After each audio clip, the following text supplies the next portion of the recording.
she is. There she is. That's a great big one, dude.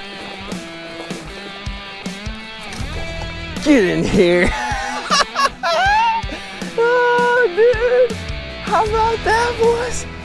There's a big old chunga-lunga right there, dude. What is going on, Screen Masters? No, not Screen Masters. We're talking non-screens today, boys. There's always going to be mat fish. There's going to be fish flip to on docks. There's going to be fish to flip to in trees, in wood, shallow cover, isolated cover. It's one of those things that's not going away. Now, it might improve a little bit, especially when it comes to docks and some of those deeper structures that we flip, because you can use that active target, that forward-facing, to sort of figure out where they're at in the water column. Are they high? Are they low? Are they on this tree? Are they on that tree? Are they on a certain type of tree? There's one thing. I caught a great big giant bass, like a 7-pounder, dude. Freaking whacked him. And I was kind of like thinking about things, and I'm like, you know what? There's one little kind of tweak that I make whenever I go out on the water that I don't know if a lot of people are aware of. So that's what this video is going to be about. And it's just 2 questions to ask yourself before you pick out the perfect bait to punch or flip that day or pitch. I know everyone gets all moody when I say flipping and it's pitching, and you can put that in the comments below and do all your complaining about things. So hit that like and subscribe button. Let's do it. So there's a little story that kind of led me to these 2 questions. I'm down here in Florida, a bunch of pre-spawn fish looking to move up. The weather's been junk though, dude. The wind's blowing like hell right now because there was a front that went through. So the fish are kind of neutral, not in the best of moods. And I got into this canal to get out of the wind and had some kind of sparser cover and shallow cover. So I basically took this 1/4 ounce, this is a 1 1/4 ounce flipping setup, little straight shank hook, and there's a beaver style sort of straight appendage bait on there. And one of the reasons I put that on, I'd had a BB Cricket on, super compact, but this shallow kind of sparser cover, I wanted something that could penetrate the cover, get through, but fall pretty slowly. And that's the key. There's 2 different sort of questions that I try to ask myself when I'm doing this flipping deal and picking out of my 40,000 bait selection. I got so many freaking flipping baits, but they all have a place in a moment, let me tell you. But what I try to analyze is, what's the mood of the fish? Like, what sort of activity level do they have? Are they, eating crazy because it's spring, they want to get up, they want to get spawning, they need to stock up, they need to girth up, you know what I'm saying? Or is it post-cold front? Are they super neutral? Are they not in the mood? The other question that I ask myself is, how fast do I want that bait to fall? Like, am I super shallow? Do I need to focus on a very small space of the water column? Are the fish like up in the water column? Do I need that bait to fall slow to keep it in front of them and maximize my like presence in the strike zone?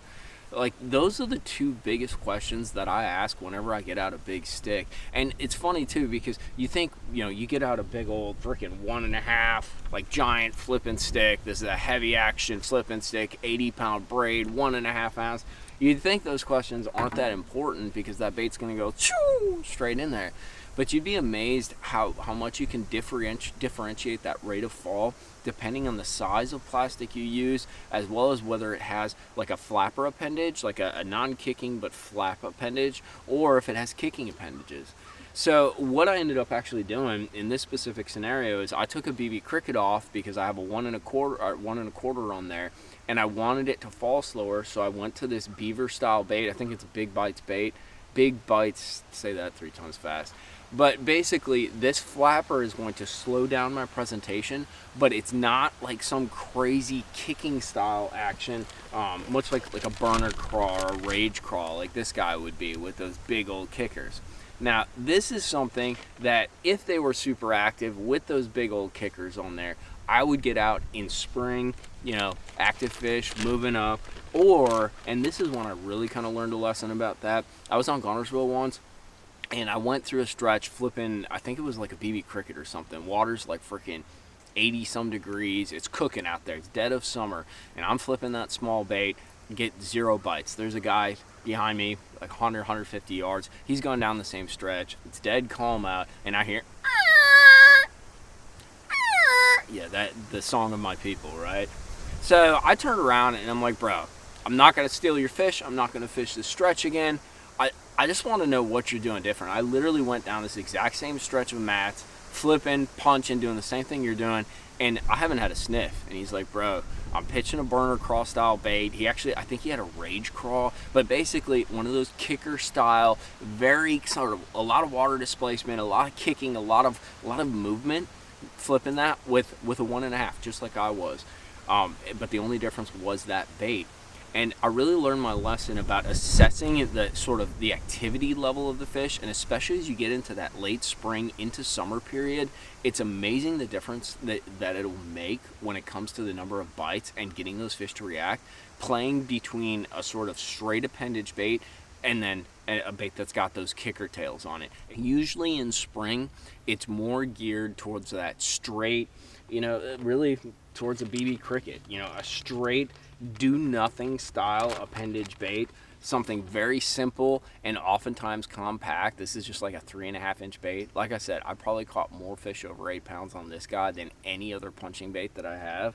But the fact is sometimes that mood changes, and it can change because of a warming trend. It can change negatively because of a cold front or something like that. So you always need to be in that position of assessment, looking at what you're presenting to those fish and seeing if it matches up with the mood that they're in. They're just like people. Well, almost just like people, but they have that sort of variance, dude. They can be all about it, chasing baits out from the cover, chasing baits out schooling. They can be super active, but they can be super neutral as well, and that can change within a period of 24 hours. So you really need to be keyed into that. The other thing when it comes to rate of fall is so hugely important, and we're learning about it with forward-facing sonar, how suspended so many of these bass are. Oftentimes they're not on the bottom. They're just floating around. They might be related to the cover that we're flipping, but they might not be directly on the bottom. They're 5 feet up from the bottom in 10 foot of water. They really tend to be up in the water column, and picking a bait that has a rate of fall to keep you in that strike zone, in that high percentage zone for the longest period of time is hugely important. I do it even under these mats, dude. Like I punch through with that 1.5, but I'll use a little bit bulkier presentation, kind of like this maybe culprit and credit crawl. So it's a low activity style bait, but it's a bulky plastic. So when I'm actually yo-yoing this, it's kind of a slow waving style action with no kicking. So you can bulk up on your plastic. The other thing that you can do is you can use something that has sort of like a flat appendage to give that bait kind of glide to keep it in the water column.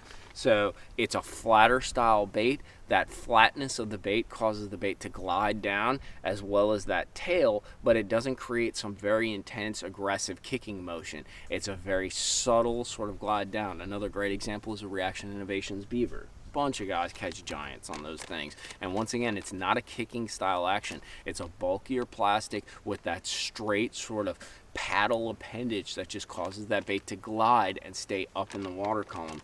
Those are the things that really I analyze when I get out and I'm really chasing after a flipping bite. What do I want my rate of fall to be? And how active, what mood are these fish in? And I really try to match it up. That's why I have 2 giant boxes of all kinds of flipping gear, and I think I need every single bait that's in there.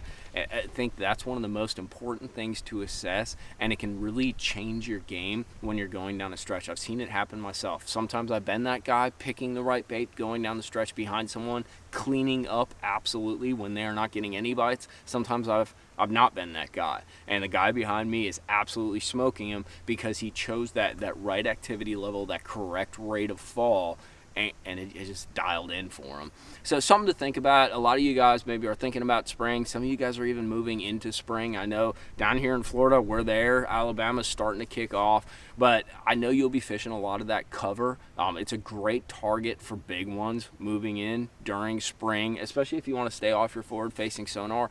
You can use it to kind of like dial in where they're at in the water column, how they're set up on docks, but in the end, it's old school, bassing, dude. Like straight up, big rod, heavy line, get in that cover and get after them. And it's a great way to catch them. I love a flipping bite. There is absolutely nothing like it. So hit that like and subscribe button for me. If you guys got anything to add, any tweaks, any little changes you make to your flipping presentation to change that rate of fall or tweak it to address the activity level of the fish, drop it in the comments below. You guys got a wealth of knowledge, and I always love hearing your sort of insights in that because I've learned a lot from it. But we will see you back out on the water. I got some mats you can see behind me. There are some Magnum mats, dude. I'm going to go flip some mats and try to catch a few more. We will see you next time. Talking fishing.